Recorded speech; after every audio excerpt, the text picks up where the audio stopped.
혹시 전화 오면은 알려줘. 자, 이번 시간에는 네덜란드의 무역 그리고 영국과 청나라의 무역 살펴보고요. 교역망이 세계적으로 확대되면서 어떠한 문물의 교류가 이루어졌는지까지 같이 한번 살펴보도록 하겠습니다. 자, 같이 한번 봅시다.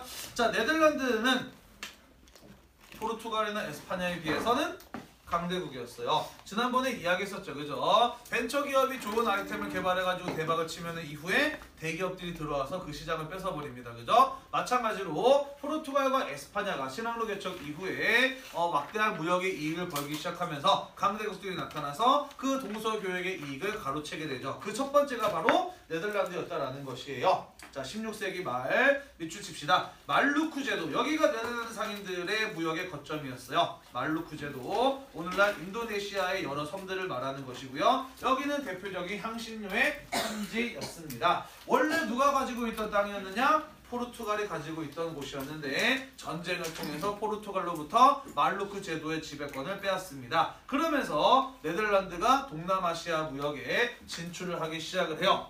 나아가서 이때쯤 일본에서는 에도 막부가 크리스트교의 유입과 확산을 막기 위해서 무슨 정책? 해금 정책을 실시하죠. 그러면서 기존의 일본과 교역하던 포르투갈인 에스파냐인들이 쫓겨나게 되죠. 그 자리를 치고 들어왔던 나라가 어디였어요? 바로 네덜란드였어, 그지? 다만 에도 막부는 네덜란드 상인들도 완전히 믿을 수는 없었기 때문에 일본과의 교역을 허용하면서도 딱 한 군데만 허용해줬어. 어디였니? 나가사키. 그렇죠, 일본 나가사키였고, 나가사키 중에서도 어디?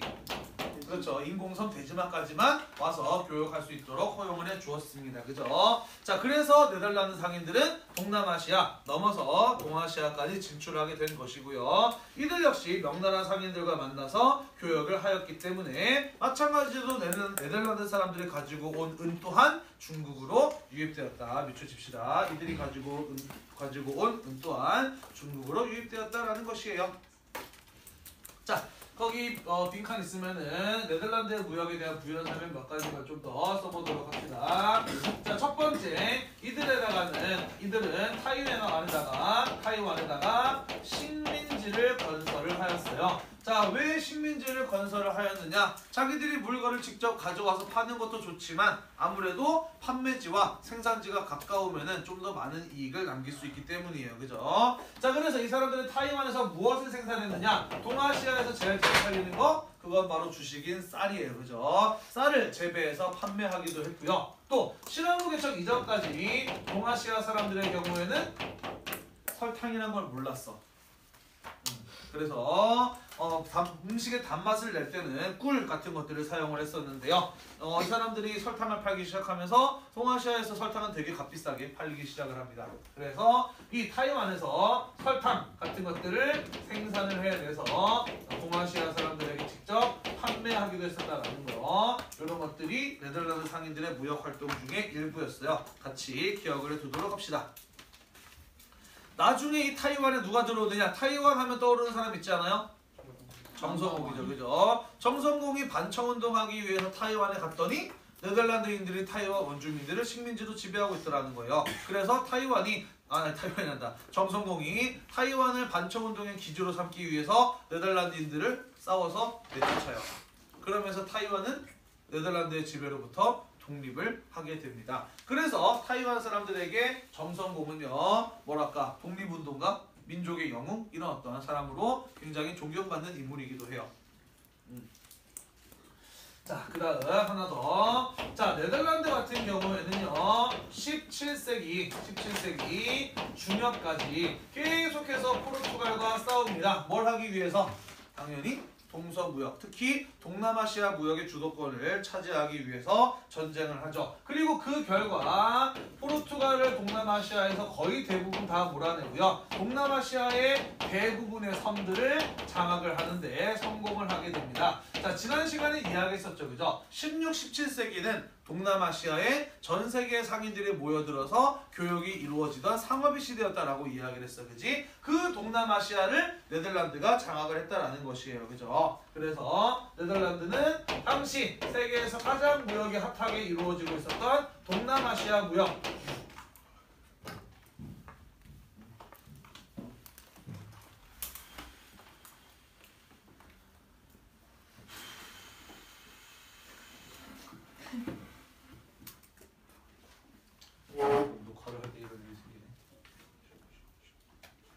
옷 바른다.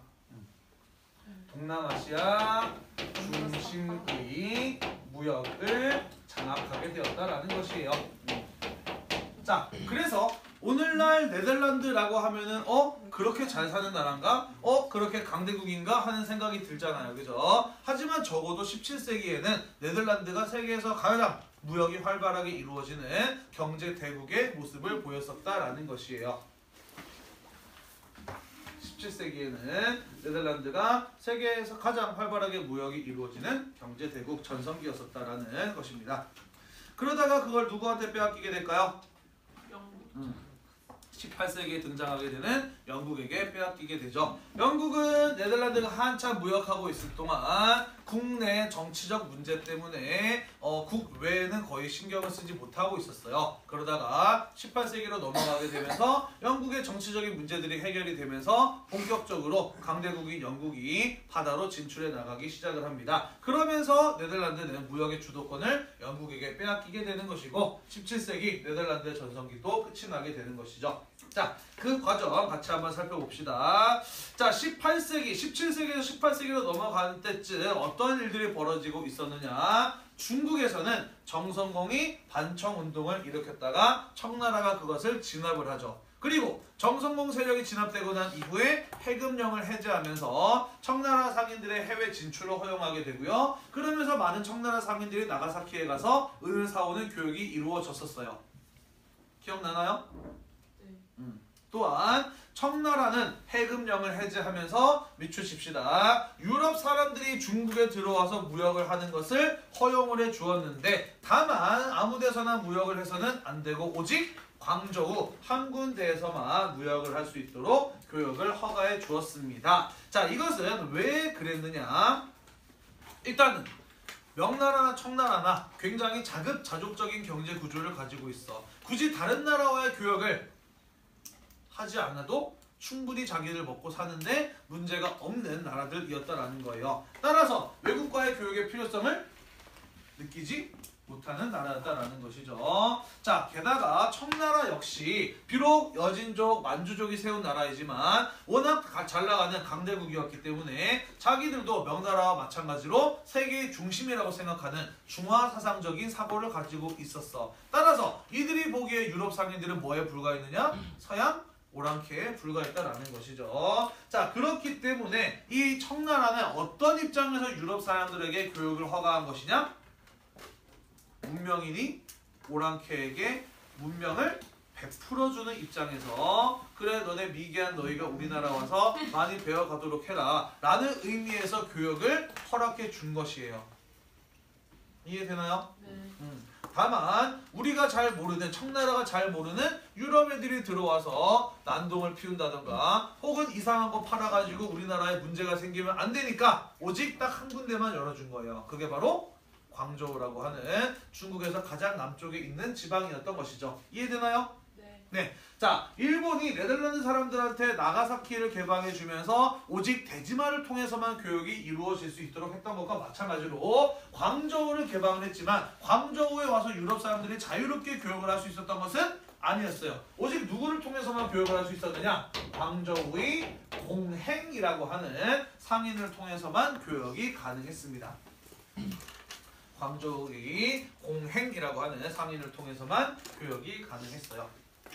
자, 행이라고 하는 것은 상인 또는 그 상인이 운영하는 가게를 한자로 당시에는 행이라고 했어. 은을 다루는 상인이나 은을 다루는 상인의 가게는 뭐라고 불렀을까? 은행? 은행이라고 불렀죠. 그래서 원래 은행은 중국에서 은을 다루는 상인들을 부르던 말이었던 거야. 금융업자들을 부르는 말이었던 거지. 나중에 영어에서 뱅크를 번역을 할 때 제일 비슷한 말이 은행이었던 거야. 그래서 은행이라고 쓰게 되는 거죠. 뭐 별로 전혀 놀랍지 않아? 신기하지 않아? 우와. 놀라워라.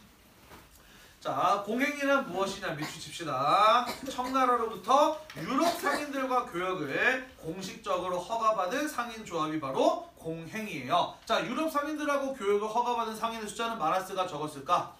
그렇죠. 아까도 이야기했듯이 문제가 생기면 안 되니까 극히 일부를 베풀어주는 입장에서 허용해 준 거였어요. 그죠? 몇 명이었느냐? 대략 한 13명 정도였어. 그래서 그들을 뭐라고 불렀냐면은 광동 13행이라고도 불렀어요. 13명 정도여서 그들을 광동 13행이라고도 불렀다라는 것입니다. 자, 이 사람들은요, 따라서 유럽 상인들한테 물건을 수입하고 수출하는 일을 독점했던 상인들을 말하는 것이에요. 이것은 어떻게 본다면 국가에서 대단한 특권을 준 것이다 라고 볼 수가 있죠. 그죠? 자, 그런데 세상에 공짜 없죠. 권리가 있으면 무엇도 있어요? 의무도 있기 마련이죠. 그죠? 만약에 유럽 상인들이 들어와서 난리를 피운다거나 뭔가 문제가 될 만한 것을 판다. 당연히 누가 책임져야 될까? 그렇죠. 공행, 광동 13행들이 책임을 져야 돼요. 그죠? 그래서 이 사람들의 경우에는 유럽 상인들, 외국 상인들을 감독을 하고 또 통제에서 벗어나지 않도록 지시를 하는 그런 어떤 의무를 가지고 있었던 사람들이다라는 것입니다. 나아가서 이들의 경우에는 나라를 대신해서 관청을 대신해서 자, 사고 파는 외국에서 들어오는 수입되는 물건에 붙이는 세금 뭐라 그러지? 관세라 그러죠. 그죠? 국가를 대신해서 유럽 상인들에게 세금, 관세를 부과하고 징수하는 이런 어떤 임무까지도 맡았던 사람들이 바로 공행 또는 광동 13행이라고 불리는 사람들이었다라는 것이에요. 따라서 청나라가 유럽 상인들에게 허용한 무역의 형태는 상당히 어떤 것이었다?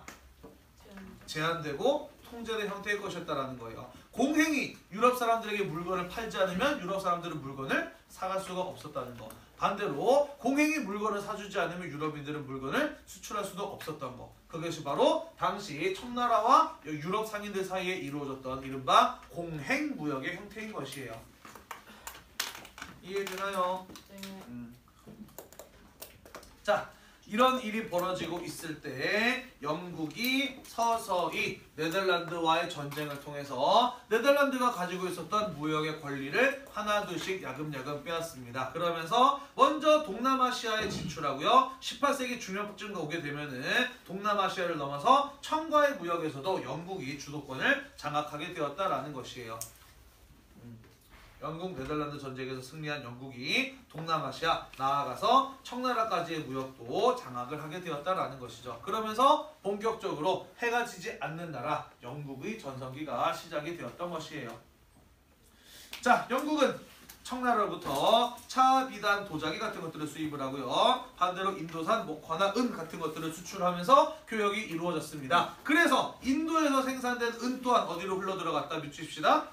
중국으로 흘러들어갔다. 지금 우리가 배운 포르투갈, 에스파냐, 네덜란드, 영국 상인의 무역 활동의 모두 결과가 같아요. 그죠? 뭐예요? 은이 명나라 또는 청나라, 중국으로 흘러들어갔다라는 것이죠. 그죠? 자, 진도를 빼는 것을 목적으로 삼고 학생들의 역사적인 이해보다는 그냥 성적만 내는 것을 목적으로 수업하는 교사라고 한다면 그냥 이렇게 설명을 하고 넘어가겠지만은 선생님은 그런 사람이 아니에요. 그죠? 단순한 사실이 왜 그런 사실이 벌어지게 되었는지 이 사실의 역사적인 의미가 무엇인지까지도 설명을 하는 훌륭한 역사 교사잖아요. 그죠? 대도 하나 드립에 받아줘서 고마워요. 자, 그래서 거기 있는 빈 공간, 많은 공간 필요하지 않아요. 교재 위에 있는 공간 정도면 충분히 쓸 수 있어요. 영국과 청나라 사이에서 이루어졌던 무역에 대해서 조금 이야기를 해보겠습니다. 들어보면 재밌을 거예요. 자, 지금 우리는 청나라하고 영국의 무역을 이야기하고 있었어, 그지? 그런데 갑자기 뜬금없이 뭐가 나왔지? 어느 나라가 나왔어? 네덜란드. 응? 인도. 인도가 나왔어, 그지? 영국이 청나라로부터 차, 비단, 도자기를 수입하고 인도산 은과 목화를 청나라에게 수출했다고 돼 있어, 그지? 자, 갑자기 뜬금없이 인도가 왜 나왔을까? 인도가 왜 나왔을까? 식민지. 그렇죠. 인도는 당시 영국의 식민지였기 때문입니다. 자, 그렇다면 여기서 한 가지 더 의문이 들죠. 왜 영국은 인도를 식민지로 삼았을까요? 왜 그랬을까요? 김수지 학생 왜 그랬을까요? 귀여워. 자, 이유는 두 가지입니다. 이유는 두 가지예요. 자, 일단은 거기 교재에 있는 세계지도 보이죠, 그죠? 자, 영국은 어디 있나요? 영국은 그렇죠. 제일 왼쪽 유라시아 대륙 왼쪽에 있는 섬이죠, 그죠? 중국은 어디에 있나요? 유라시아 대륙의 제일 동쪽 끝쯤에 있죠. 그죠? 인도 어디 있나요? 가운데. 그 가운데 있죠. 그죠? 유럽 사람들이 중국으로 진출하기 위해서 반드시 거쳐가야 됐던 것이 바로 인도입니다. 자, 그래서 인도는 동서교역을 연결해주는 중간 거점이었기 때문에 많은 유럽 국가들이 탐을 냈어요. 그러다가 최종적으로는 영국과 프랑스가 인도를 차지하기 위해서 서로 치열하게 경쟁을 하다가 영국이 승리를 하게 되면서 인도는 영국의 식민지가 되었죠. 자, 이유 두 가지라 그랬어요. 그죠? 또 하나의 이유는 무엇일까요? 또 하나의 이유는 영국은 1750년대 18세기 중엽에 세계에서 가장 먼저 산업혁명이 일어난 나라예요. 산업혁명이 뭔가요? 산업혁명은 뭘 가지고 산업혁명이라 그러지? 오늘- 그렇죠. 왜 대량 생산이 가능해?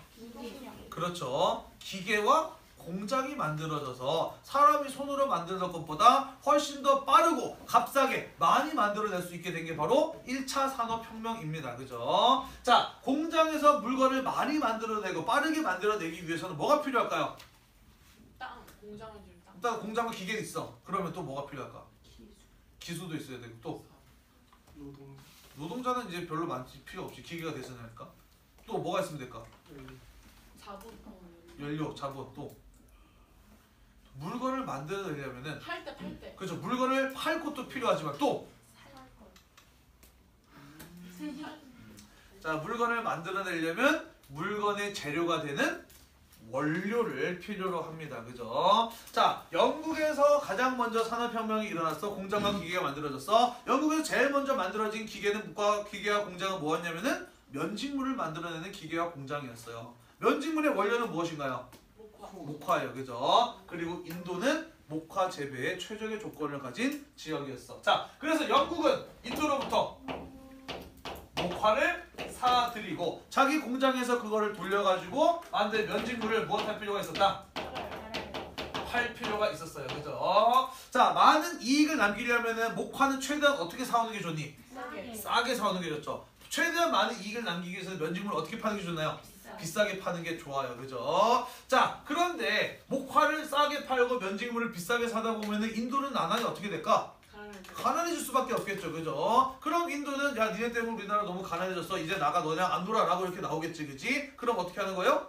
군대를 끌고 와가지고 때려 잡는 거예요. 그죠? 우리만 들어야지 얘들아 하면서 후닥닥 때려 패는 거야. 그지? 자, 이게 바로 식민 지배의 본질이에요. 왜 식민지를 만들고 식민지를 지배하느냐? 그것은 자국의 산업 발전을 위해서 희생할 사람들과 땅이 필요했기 때문입니다. 왜 일본이 조선을 식민지로 지배했느냐? 일본의 산업 발전을 위해서는 조선에서 헐값에 거의 뺏어오다시피 자원을 가져올 필요가 있었어요. 그죠? 그리고 일본의 공장에서 돌려가지고 그것을 조선 사람들한테 비싸게 팔아먹는 거야. 그지? 조선 사람들 나날이 가난해지니까 일본 놈들 나가라라고 하면서 독립운동하죠. 그죠? 그러면 군대를 데리고 와가지고 독립운동가들 때려잡는 겁니다. 그죠? 그게 바로 일본이 조선을 식민지로 지배했던 이유인 것이야.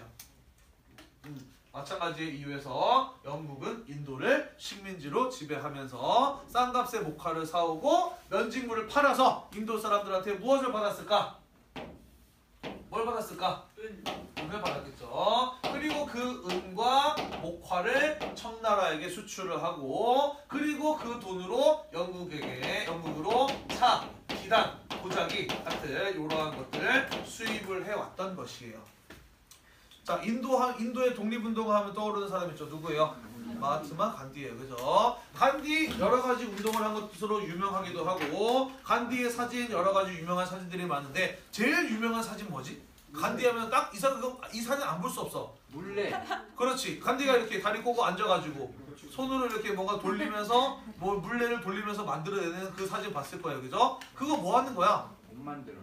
자기 손으로 직접 면직물을 만들어내는 거야. 그렇지? 왜? 왜 자기 손으로 직접 면직물 만들어내니? 자국품 애용. 그렇지.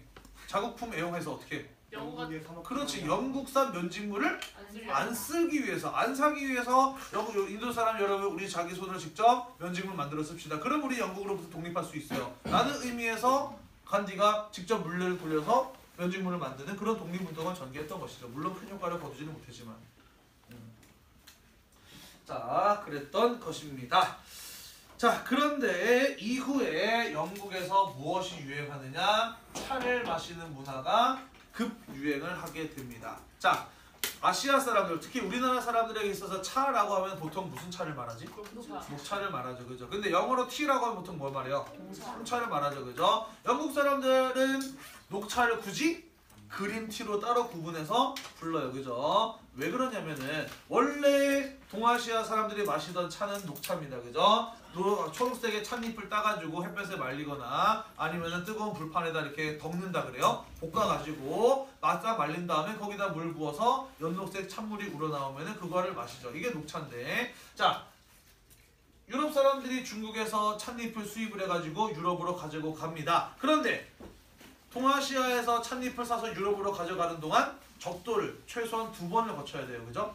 내려왔다가 올라가야 되니까 지구상에서 가장 뜨거운 적도를 2번 지나야 된단 말이야. 그래서 포장할 때는 분명히 녹색이었는데 적도를 2번 지나다가 뜨거운 열을 받아가지고 찻잎이 싹 다 새카맣게 타버렸어요. 유럽 가서 열어보니까 시꺼먼 거야. 이거 어떡하지? 무지만에 사왔는데 버릴 수도 없고 그냥 한번 마셔볼까? 해서 새카맣게 타버린 찻잎에다가 뜨거운 물을 부었더니 빨간 찬물이 우러나오는 거예요. 마셔봤더니 사실 자기들 입맛에 기가 막히게 딱 맞는 거예요, 그죠? 그러면서 영국에서 홍차가 유행을 하기 시작을 합니다. 그러면서 중국에서 어마어마하게 많은 양의 차를 사오게 돼요. 당연히 그만큼 뭐가 빠져나갈까? 은이 빠져나가고 청나라로 더욱더 많은 양의 은이 흘러 들어가게 되겠죠, 그죠? 자, 그러면서 마찬가지로 은이 중국으로 흘러 들어가게 되는데 영국은요. 그러면 그럴수록 무역에서 계속 적자, 손해를 봐. 청나라 사람들도 자기들 물건을 좀 사줘야 적자를 면할 텐데 청나라 사람들은 우리의 물건을 안 사면서 우리는 계속 차만 수입해오니까 이 영국은 청나라와의 무역에서 무지무지 많은 적자를 보는 게 너무너무 속상했어. 어떻게 하면 이 적자를 극복할 수 있을까? 마약을 팔면 자, 일단은 영국의 대표적인 수출품 뭐예요? 면직물이에요, 그죠? 영국산 면직물이 가지고 있는 장점은 무엇인가요? 싸요. 싸. 왜 싸지? 많이 만드니까. 그렇지, 기계로 만드니까, 그지? 인건비가 적게 들어가니까 대량으로 생산이 가능하니까 싸단 말이야, 그지? 그래서 전 세계에서 영국산 면직물 다 잘 팔렸는데 유일하게 안 팔린 나라가 바로 청나라였어. 왜 안 팔렸느냐? 비단. 그렇죠. 일단은 비단하고 면은 전혀 다른 거예요. 비단은 굉장히 고급 직물이고 면은 일상생활에서 입는 값싼 직물이죠. 그러니까 비단 때문이라고 하는 건 말이 안 되는 거고 이유는 2가지입니다. 첫 번째, 오직 얘네들이 물건을 사야 물건을 수출할 수가 있어요, 그죠? 얘네가 우리 귀찮아 안 사라고 하면은 물건 팔 수가 없어, 그지? 공행은 굳이 우리가 물건 안 사줘도 쟤네가 차만 계속 수입해 가는데 굳이 물건을 사드릴 필요가 없어요, 그죠? 2번째, 만약에 공행이 영국산 면직물을 사서 중국에 판다고 했을 때 그게 잘 팔리면은 얘네들도 샀겠지, 그지? 그런데 중국에서는 면직물이 잘 안 팔려. 왜냐? 영국산 면직물이 가지고 있는 최고의 장점 뭐라 그랬어요? 값이 싼 거라 그랬어, 그지? 메이드 인 차이나 특징이 뭐예요? 중국에서 만들어진 것들의 특징이 뭐예요? 질이 안 좋아. 값이 싸요. 싸요. 왜 싸? 중국은 워낙 인구가 많다 보니까 인건비가 어때요? 어려. 무지무지 싸요, 그죠? 그래서 영국에서 공장과 기계로 만들어낸 면직물이나 중국에서 그 많은 사람들이 직접 손으로 만들어낸 면직물이나 값이 비슷했던 거야. 그러다 보니까 굳이 영국산 거 살 필요가 없는 거죠, 그죠? 자, 그래서 영국은 미치겠어. 자기들이 가장 자신 있는 물건이 바로 면직물인데 이게 안 팔린단 말이야, 그지? 자, 그래서 고민하던 영국이 이 중국에다가 무엇을 팔기 시작하느냐? 인도에서 재배한 양귀비에서 나오는 추출물을 가지고 만든 마약, 아편을 청나라에다가 팔기 시작합니다. 처음에는요, 그냥 공짜로 나눠주죠. 야, 이거 아편이라고 하는 건데 한번 해봐, 뿅가. 담배처럼 이렇게 곰방대에다 넣어가지고 피는 그런 거예요. 아편을 펴봅니다. 기분이 되게 좋네요. 아주 짜릿한 쾌감이 느껴져요. 그래서 다음번에 영국 사람 만났을 때 야, 아편 그거 되게 좋던데 한 번 더 줘봐 라고 이야기를 하니까 그때는 공짜였지만 지금은 돈 좀 내야 되는데 라고 이렇게 이야기를 하는 거죠. 아편은요, 중독성이 무지무지 강해요. 담배보다 한 40배 강하다 그러던가?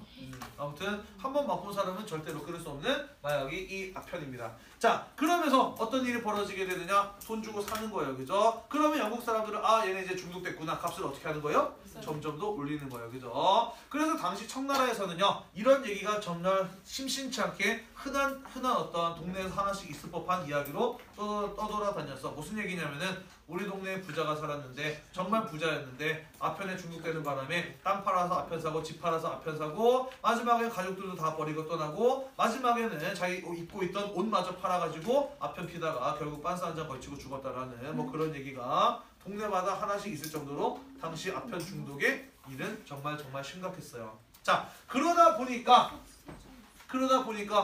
목숨보다 죽기보다 끊기 어려운 아편이다 보니까 전 재산을 털어서라도 중국 사람들은 아편을 삽니다. 그죠? 그러면서 지금까지 중국으로 들어가기만 했던 은이 어떻게 되기 시작하는 거예요?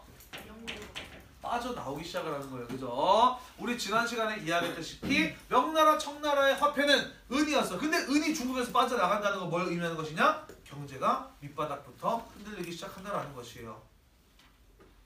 뿐만 아니라 아편에 중독되면은요 건강도 악화돼요. 아편에 피면은 감각기관이 하나둘씩 마비가 돼. 그러다가 나중에는 아편 많이 피면은 온몸이 뻣뻣하게 굳어가지고 죽어요.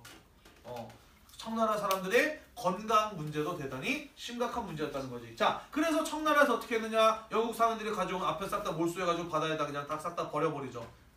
아편 가져오지 마! 라고 그랬습니다. 그랬더니 영국이 야, 우리 물건 왜 니네 맘대로 빼앗아? 니네 깡패야? 싸워보자는 거야? 싸워보자는 거 맞지? 라고 하면서 군대를 끌고 와서 전쟁을 시작하니 그게 바로 아편 전쟁이에요. 그죠? 나쁜 놈들이야. 그지? 마약 팔다 걸려가지고 전쟁하는 거예요. 그죠? 그리고 거기서 영국이 승리하게 되면서 공행무역 이런 것들을 폐지하고요. 이후에 서양 세력에 의한 아시아 국가들에 대한 경제적 침투가 본격적으로 시작이 되는 겁니다. 요거는 나중에 우리가 기말고사 즈음에서 근현대사 배울 때 다시 한번 이야기를 할 건데요. 그때 다시 이야기하려면은 지금 좀 얘기할 필요가 있었기 때문에 미리 좀 자세하게 설명을 해 보았습니다. 재밌지 않니? 네, 재밌어요. 안 그런 사람들도 있는가 봐. 재밌어요. 네. 자, 넘어가도록 합시다. 자, 그래서 우리는 신항로 개척 이후에 동아시아에 진출한 유럽 상인들이 어떻게 무역을 하였는가를 쭉 살펴보았습니다. 유럽 상인들이 동아시아에 진출하게 되면서 비로소 전 세계적인 교역망이 형성이 될 수 있었고요. 동아시아의 교역망 또한 이전보다 훨씬 더 넓게 전 세계적으로 확대될 수 있었다라는 것입니다. 그러면서 거기 나와 있는 것처럼 물라카, 마닐라, 나가사키 같은 곳들은 세계 각국의 상인들이 그 지역의 수출품을 가지고 와서 서로 사고 파는 그러한 무역이 이루어지는 곳이었다라는 거예요.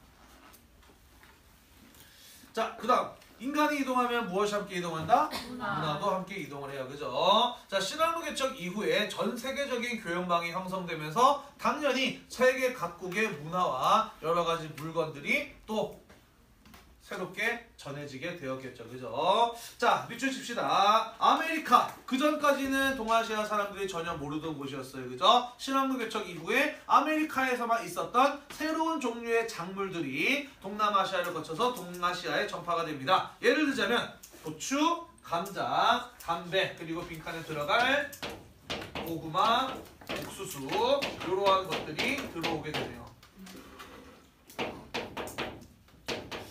자, 그 중에서 고추와 담배 이런 것, 고추와 담배 이런 것들은 기호식품이라고 이야기를 하죠. 그죠? 있으면 좋고 없어도 그만이에요. 그죠? 그리고 고구마, 감자, 옥수수 이러한 것들은 뭐라고 이야기를 하느냐? 이런 것들은요.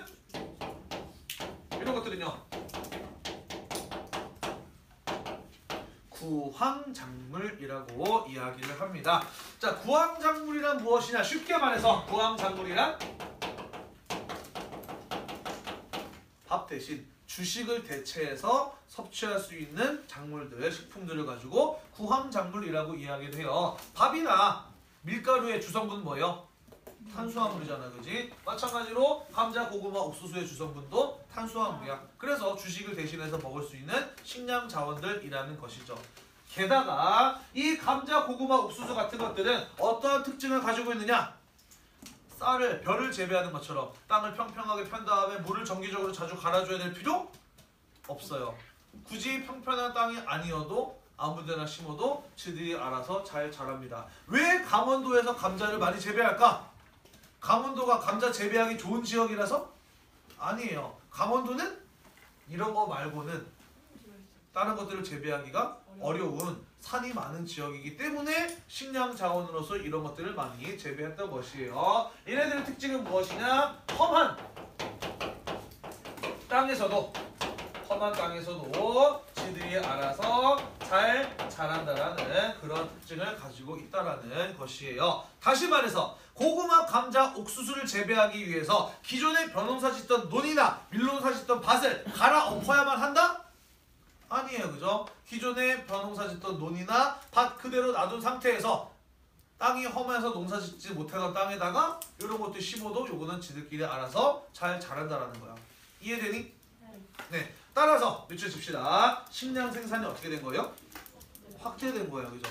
먹을 게 많아졌다는 거야. 먹을 게 많아지니까 당연히 뭐도 늘어나게 되겠어요? 인구도 증가하게 되겠죠. 그죠? 자, 그래서 신항로 개척 이후에 새롭게 들어온 아메리카의 작물들은 동아시아의 식량 생산이 확대해 인구 증가에 매우 중요한 기여를 하였다라는 것이에요.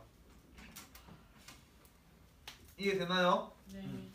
자, 그렇다면 반대로 유럽 사람들은 아시아에서 주로 어떤 것들을 많이 사갔느냐? 명나라, 청나라 그리고 일본에 비추십시다. 도자기를 대량으로 사갔어요. 자, 왜 유럽 사람들은 도자기를 그렇게 많이 사갔느냐? 이유는 간단해요. 자기들은 그런 것들 못 만들었거든. 당시 유럽 사람들이 사용하던 그릇이라고 한다면요, 우리가 알고 있는 신석기 시대의 토기 정도는 아니지만 그거에서 크게 많이 발전하지 못한 형태의 그릇들을 사용을 하고 있었습니다. 그런 사람들이 당연히 도자기 봤을 때 얼마나 예쁘고 또 튼튼해요. 그죠? 단단하고 예쁘고 또 가볍기까지 해요. 그죠? 대단히 귀한 자원으로 여겨졌겠죠. 그죠? 그래서 무지무지 많은 도자기들을 수입해 갔습니다. 선생님이 대학교 다닐 때 유럽 여행을 다녀본 적이 있어요. 가보면은요, 유럽 곳곳에 당시 유럽의 귀족이 살던 저택이나 아니면은 유럽 왕족들이 살던 궁전 이런 것들이 지금은 관광 자원으로 개방이 되어 있어요. 가보잖아. 쭉 이제 돌아다니다 보면은 한 구석에 꼭 뭐가 있었냐면은 귀족의 저택이나 왕족의 궁전에 가보면 한 구석에 꼭 뭐가 있었냐면은 차이나 룸이 있었어. 거기에는 뭐가 있을까? 차이나 룸 문 열고 들어가 봤더니 뭐가 있었을까? 도자기. 차? 영어로 도자기 뭐라 그러게? 맞아요. 영어로는 도자기를 드디어 아는 사람이 나왔어. 5번 만에. 영어로 도자기 차이나라 그래요. 중국산 도자기 차이니스 차이나요. 일본산 도자기 재패니스 차이나입니다. 워낙 많은 도자기를 중국에서 수입하다 보니까 도자기 자체가 그냥 중국이 되어버린 거야. 영국의 유명한 도자기 브랜드, 뼈가루를 넣어가지고 대단히 단단하게 만든 도자기 브랜드 본 차이나라고 있어요. 영어로 도자기는 차이나라고 합니다. 그래서 선생님이 그 차이나룸에 문 열고 들어갔을 때 당연히 당시 왕족이나 귀족들이 귀하게 여겼던 도자기들이 쭉 전시가 되어 있었겠죠. 아시아에서 수입된, 그치? 동아시아에서 수입된 도자기들이 전시가 되어 있었겠죠. 그런 것들 보고 깜짝 놀랐어. 차이나룸 문 열고 들어갔을 때 거기에 안에 전시되어 있는 도자기들 보고 깜짝 놀랐어. 왜 깜짝 놀랐을까? 너무 예뻐서? 많아서? 적어서? 아니에요. 다 별로라. 네, 너무 안 예뻐서 깜짝 놀랐어. 우리나라라고 한다면은 지방에 있는 조그만한 박물관에도 전시되지 못할 만큼 못생긴 도자기들, 때깔이 구린 도자기들이 전시되어 있었어. 왜 그랬을까? 그 사람들에게는 그마저도 굉장히 귀하고 아름다운 것들이었기 때문인 것이에요. 그죠? 그러다 보니까 매우 많은 도자기들을 아시아에서 수입해 갔었겠죠. 그죠? 자, 그리고 계속 수입하다 보니까 이 사람들도 어떤 생각을 하게 되었을까? 우리도 만들고 싶다는 생각이 들겠죠. 그죠? 그러면서 처음에는 아시아에서 수입된 도자기를 복제하는 데서부터 시작을 합니다. 대표적인 게 뭐가 있느냐? 비춰칩시다. 독일의 마이센 지방에서 만들었던 마이센 장기라고 하는 것이 있어요. 마이센 자기. 처음에는 아시아에서 수입된 자기를 복제하는 수준에서 시작을 했는데 오늘날에는 대표적인 유럽의 명품 자기로 발전한 것이 바로 마이센 자기라고 하는 것이에요. 이런 것들이 있다는 거. 자, 그래서 우리는 네덜란드 그리고 영국의 상인들에 의해서 어떠한 무역이 이루어졌는가, 그리고 교육망이 확대가 되면서 어떠한 문물의 교류가 있었고 그것이 동아시아 경제에 어떠한 영향을 미쳤는가를 쭉 한번 살펴보았습니다. 시간이 좀 많이 남았는데요. 다른 반들도 여기까지 수업을 했으니까 오늘은 여기까지만 하고요. 다음 시간에 은 유통에 대해서 마저 이어서 살펴보도록 하겠습니다. 수고했습니다.